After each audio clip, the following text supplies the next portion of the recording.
I've been doing a lot of book reviews lately on this channel, and you might think that maybe I'm a cultured individual. I'm really not. I just like books about video games because video games kick ass.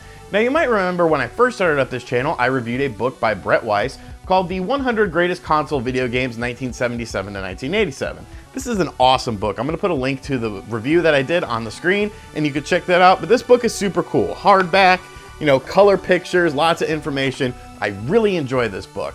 Well, Brett constantly is writing books about video games, and that's super cool. That's actually what his main career is.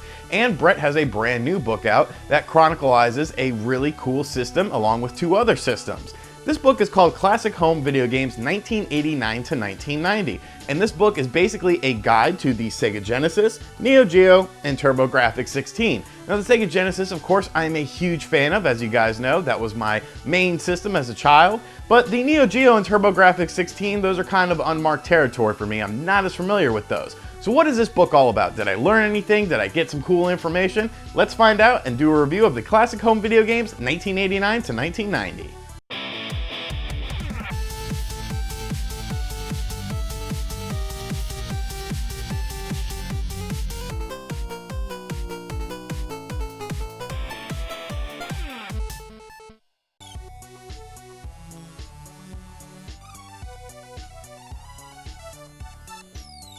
Alright, so here we have Classic Home Video Games 1989-1990, Complete Guide to the Genesis, Neo Geo, and TurboGrafx-16 by Brett Weiss.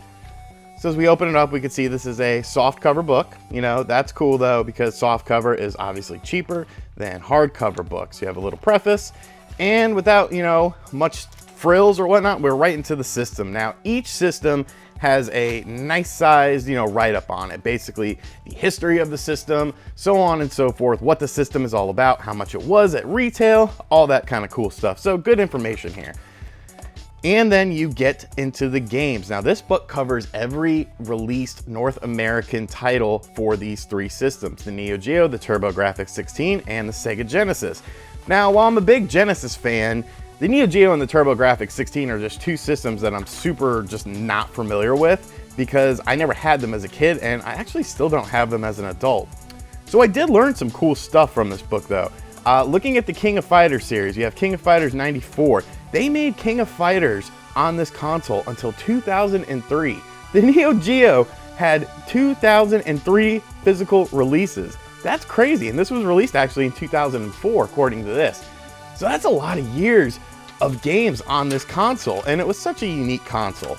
As you can see, there are black and white pictures to complement some of the games, basically just to give you a little bit of information on them. And of course, there are write-ups on them, basically little mini reviews, more informative, just what the game is about than a, full in-depth review. But I mean, that works for this. It's more of a guide, than like a review thing. Here we have the Genesis, the classic Sonic Spinball pack-in, and we are right back into the games, into all that stuff. So that pretty much is what the book is about. You're going to get information about the games, you're going to learn about all of the games, it's going to talk about all of the games. Moving on, you see more pictures, more box art. Welcome to NFL Football 94. That was a game that had voices, and it was really weird, but it's pretty funny. Sonic Spinball, Sonic and Knuckles. And of course, we are getting into the TurboGrafx-16. Bam. Look how happy this guy is. He was really happy to get a system that was essentially a Hudson Soft system. But yeah, I learned a lot about the Neo Geo and the TurboGrafx-16 from this book, and it really opened my eyes to maybe some games that I want to check out, just because, like I said, something like Splatterhouse, like I knew that was on there, but that's just cool. And there's also appendixes that go over other systems released around that time frame. So you have the Neo Geo CD, the Sega CD, those were both add-ons, the Sega 32X, brief little write-ups about the games that were available on them. The handheld side, you have the Atari Lynx, the Game Boy, as you can see, and a glossary.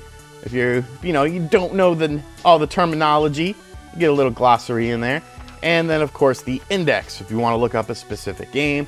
see, what the game is about, boom, nice and easy. You could pull it up right there and, jump right to the game.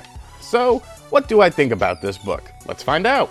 So is classic home video games 1989 to 1990 worth picking up? Well, are you a fan of video games from that era? Do you like the Sega Genesis, the TurboGrafx 16, the Neo Geo? Do you want to learn more about them? Then yes, it's pretty much a no-brainer. It's not a big on frills production, but for what it is, it's very good. It's very solid, and I really enjoyed thumbing through it, reading and learning about stuff. I learned a lot of stuff that I did not know, especially about the Neo Geo and the TurboGrafx 16 in this book, and I learned about a bunch of games that I'll eventually want to check out. I'd like to thank Brett and his publishing company for sending me a copy of this book to check out, and I'd like to thank you guys, because without your support, your subscriptions, your comments, your likes, I would never be in a position to get cool stuff like this. So if you want to check out this book, check out the description box. I'll put a link to the book in the description box below. Thank you for liking this video, commenting, and let me know what you think of the video. Make sure you subscribe to the channel and be sure to check out other things on my channel. I'll catch you guys next time. Later.